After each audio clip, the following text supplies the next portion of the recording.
How are you moving on? We'll come back to Bitcoin in a bit, but how are you thinking now about the ETH staking yield? I think you and I have talked about this in the past. I think now we've got liquid staking. We've got a liquid money market curve out to a year. I think people don't understand how big a deal this probably is.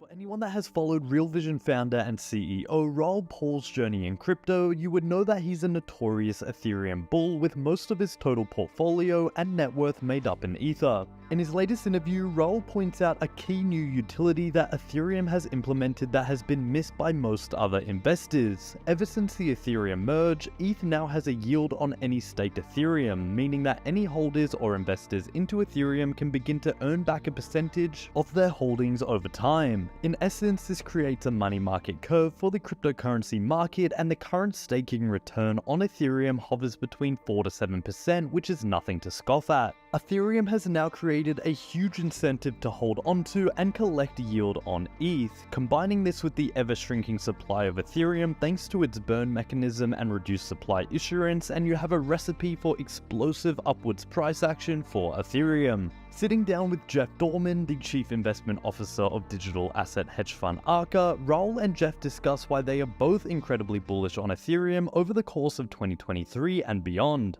Make sure to stick around to the end of the video where both Raoul and Jeff speak on Bitcoin's evolving use cases and how it is slowly following the utility roadmap of Ethereum. Also, only a small percentage of my viewers are actually subscribed. If you enjoy finance content, consider subscribing or liking the video. It's free and you can always change your mind. Big deal, and it also comes down to understanding kind of investor behavior and workflows, which is why we're so bullish on ETH. Because if you think about it, there's 4 reasons to hold ETH. Right? One is you're holding it on an exchange as collateral for trading futures or options, right? If you're doing that, you're probably, the staking rate isn't going to affect you all that much because you're using that ETH as a productive asset and you need to continue to use it. Number 2 is you're utilizing it in DeFi applications, again, as collateral, so that's not going to affect too much. 3 is you're keeping it in a wallet just to be used for gas. That's not going to change, right? So the first 3 usages of ETH are not going to change at all because of staking. But the 4th one does change, and that's anybody who holds it passively as an investment, and that includes funds, that includes individuals. Historically, you've earned 0 on that ETH, and now you can earn somewhere between 4 and 7%, depending on the participation of stakers and how that fluctuates. That basically means that you know the rule of thumb as an asset manager. It's never earn nothing when you can earn something, right? Notwithstanding the risks of who you're staking through and any of the operational risks, but if you can earn something versus earn nothing, you generally try to earn something, right? That's half the entire financial industry is just built on that float concept right there, which is if I can delay payment for even 12 hours, I can earn some yield on that 12 hours. So the right thing to do is not compare ETH staking rates to treasuries because that's not relevant, right? It's not like people are going to take their money out of treasuries to own a volatile asset like ETH just to earn the yield. But you need to compare it to the passive yield of earning nothing versus earning something. And that basically means that if you look at other proof of stake networks, most of them are 50 to 70% staked right now, whereas ETH is about 15%. I think that rises to 50, 60% over the course of the next couple of years. And when you couple that with what you're saying about the curve and having an actual, whether it's through structured products or just through, duration mismatches, this is going to basically be the risk-free rate in crypto. That's how people are going to think about it. Yeah, and I think everything can be benchmarked against it. Which helps everybody tremendously because everyone before with, Celsius and everything else, they didn't understand the difference in yields. So this can be, it can be ETH plus as how we price yields, which I think gets really interesting. Yeah, and 100%. And even though the lending market is a shell of what it was, post the events of last year from Celsius to BlockFi to FTX and Genesis, centralized lending is largely dead right now. But decentralized lending, on Compound and Aave and Maker is still flourishing. And when you bring to it now this component of a yield curve where it's like, well, what is the difference in a rate between borrowing for 3 months versus 9 months versus 18 months? And is there going to be a curve built in there? And can you do a little, quasi net interest margin banking with duration mismatches? It's going to get really interesting. And there's a lot of companies and projects out there that are trying to take advantage of it. And again, you look back 2-3 years ago at, DeFi was barely off the ground, stablecoins were barely off the ground, NFTs were barely off the ground, and now those are a staple of what we think about in terms of, the growing industries within digital assets. Structured products and rate arbitrage and curves might be where we are 2-3 years from now. I mean, this might be a full-fledged financial market in 2 or 3 years. Well, having been, I grew up in the derivative market, and I look at this, and you see an asset that people want to own, and you see it has a yield, and the volatility is pretty much at its low. So you get the ability to take the yield and buy options.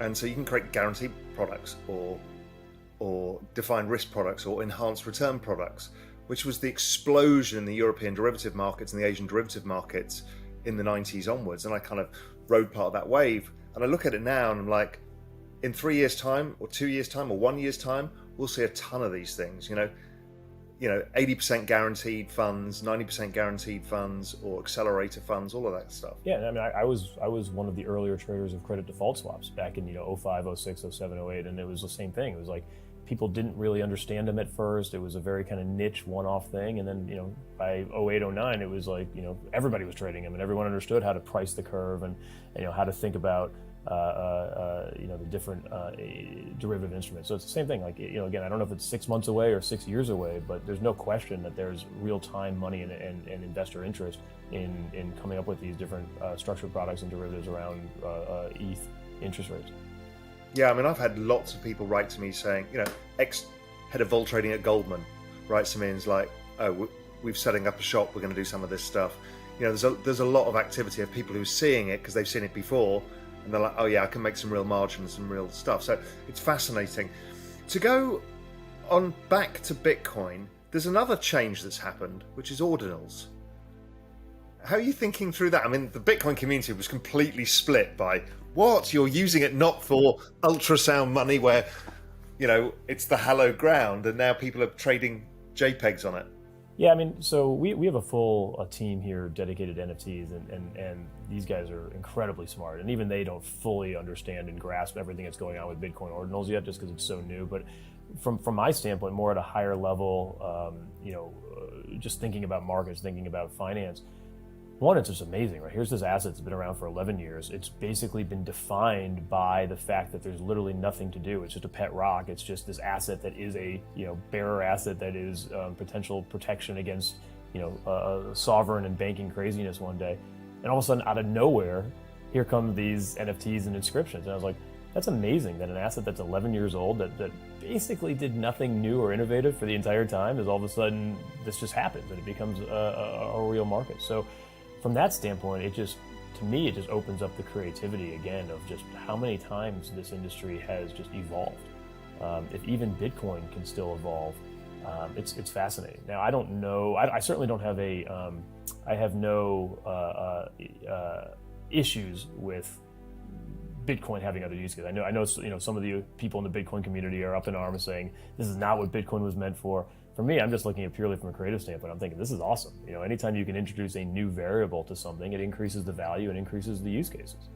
So I personally have not, I was certainly understood and was involved personally as well as through our ARCA funds in Ethereum NFTs and through Solana NFTs. I have not touched the Bitcoin NFTs yet because it's a little too complex for me and I don't quite understand it yet. But I'm fascinated by it.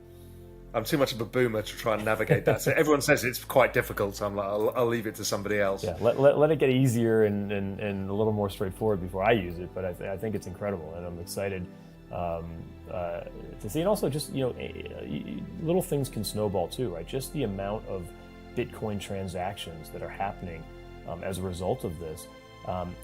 Even though it's a little bit of a flash in the pan, when you see it, it does increase interest in Bitcoin. It increases developing power in Bitcoin. And so it's just like, you see how a little thing like this can then snowball into something much bigger as well, which is also why we're all here, right? We want to see the creativity and the masterminds of developers and how they think about how to use these technologies. So what other layer ones are you interested in? Solana's been a great story from it's completely dead to, one of the best performing assets this year. But what's on your radar screen? What are you looking at that's interesting? For sure. But before I answer that, I want to go one more thing popped in my head on the Bitcoin ordinals is Yeah. What I'm really interested in is take a dollar bill, for instance, right? Dollar bills have serial numbers on them, but you never think about that, right? You're never like, oh, that one with the 5 zeros on it is more valuable than the one with the 3 sixes. You just assume that a dollar is worth a dollar. I am fascinated with what happens with Bitcoin ordinals, in the sense that, you know, if some of, you know, the lowest denomination of a Bitcoin is a Satoshi. If some Satoshis have a, you know, basically an NFT on them through the ordinals, and others don't, are you going to start to get into a point where it's like, I'm going to trade you one Bitcoin for one Bitcoin, but I actually think that Bitcoin's more valuable than this one because of what's on there? Almost like you know, an old Spanish coin that you find in a treasure chest. Like, I'm not sure where that heads, but I think that's fascinating as well. And I think from that standpoint, I do understand why there are some in the Bitcoin community who don't like this. Because if you want to think of Bitcoin as this truly fungible asset, and now all of a sudden maybe there's that hint of something being more valuable than others, it could get really, really, really interesting. So there's Raoul and Jeff on why they are so bullish on Ethereum over the next 12 months, and you have to admit they have a point. When you hear institutional investors such as Jeff Dorman speak so highly of Ethereum and agree with Raoul's outlook, it's hard to not be overly bullish on ETH. With the Ethereum supply having gone completely deflationary ever since the merge, combined with the now big incentive of staking and earning a yield on any of your Ether, it's hard to see outside a Black Swan event Ethereum going anywhere but upwards. But what do you guys think? Are you as bullish on ETH as Raoul and Jeff? Let me know in the comments. Anyway guys, hope you all enjoyed today's video and that provided you with some value. I'll see you all in the next video, and as always, all the best.